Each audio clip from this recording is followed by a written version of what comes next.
amazing convening of creative visionaries and design geniuses and experts that we have pulled together really started almost 8 years ago, back in 2003.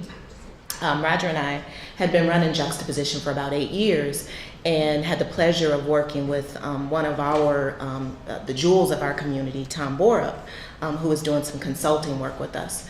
We were just at the point where we were starting to think about and articulate our work as being more than just enriching to individual young people's lives, but recognizing that the work was also making communities better. And Tom forwarded me an invitation to a Bruner-Loeb Forum that was happening in Chicago. I hadn't heard of them before.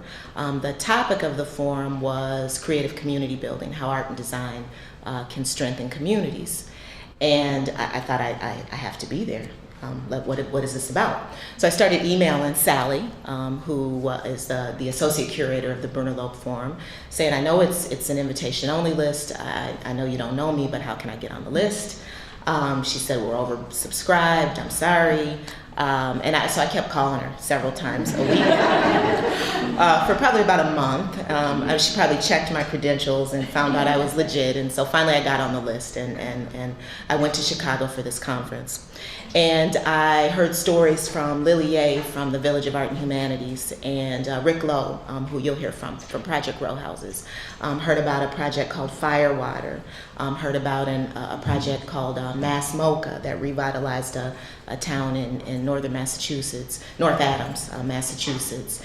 And previous to this conference, I hadn't realized that the work that Juxtaposition was doing in North Minneapolis was part of a community of work, a community of people using arts and culture as a tool to improve not only individual lives, but all of our lives and our communities. So I really felt like I had found my people. And Juxtaposition's work has stayed in that vein and continued to expand ever since. Fast forward a few years, our good friend Setu Jones, a mentor and friend Setu Jones, suggested back in 2007 that Roger should apply for a Loeb Fellowship. And he did and was successful in receiving that fellowship. Coincidentally, at the same time as I had received a Bush Fellowship. So both of us had the opportunity to spend a year at Harvard in grad school, traveling and investigating and interrogating our work. Part of what we were interested in doing is, first of all, sort of filling in some of our own professional gaps. Everything we do at Juxtaposition Arts, we have learned as we have gone along. It's intuitive, it's in response to community need, and you know, it started from when we were children and has manifested into the work we do at Juxtaposition. So we recognized that we needed to fill in some gaps in our educational experience. The other thing we were really interested in doing at that point, the organization had been around for 15 years. We'd been doing the work for 15 years. We were really proud of the accomplishments. We were proud of young people from our program who went on to college at MCAD and the University of Minnesota and Parsons and Harvard. We were proud of kids who had come up through Juxtaposition that were Jerome Fellows and Bush Fellows and fellows at the Skowhegan Institute in New York.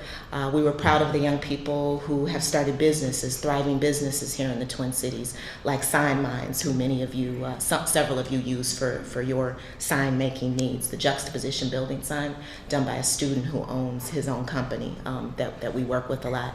But at the same time, we'd look out the corner, look out the windows at the corner of West Broadway and Emerson, where our studio is located, and we ask ourselves, is the community as a whole better off 15 years later than it was when we started doing this work? And in some ways it is.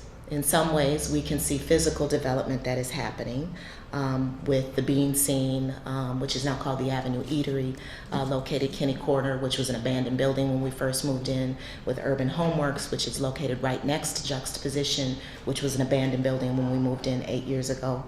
But when we look at the populations of people that are the majority residents in North Minneapolis, where we have the highest concentration of African American people in the Twin Cities, the answer is no, things aren't appreciably better. And in fact, some people would say things are much, much worse.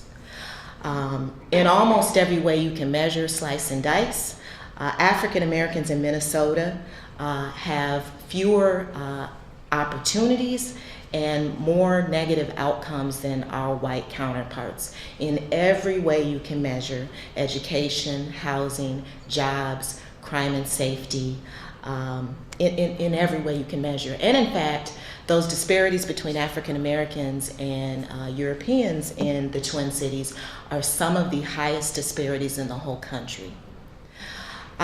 We think arts and culture, we know arts and culture is an avenue to begin to change some of those outcomes, to begin to change the way people view their cities, their neighborhoods, and their communities, and the way we interact together to make changes in our community. So that was the gist of our studies at Harvard and the beginnings of this Bruner-Loeb conference. Toward the end of our sabbatical year, we talked to Sally and Jim and we said we'd really love to get this conference to the Twin Cities, and we started talking about the ideas for themes and so on and so forth, and almost 2 years later, here we are. So thank you all very much. We're hopeful that sort of the planning team members' work has sort of concluded for the most part, and now this is a big conversation between all of us. So we hope you didn't all come feeling like some of those conferences that you go to where you don't really want to talk to anybody and you just want to be inspired by what people are saying from the podium, and kind of that's what you came to do. We hope you didn't come to this conference with that in mind, and if you did, you're going to be disappointed, because we want you to own this space and really think about what you're getting from what you're hearing and how you can use that in your own work in our local community as well as the communities where many of you are from.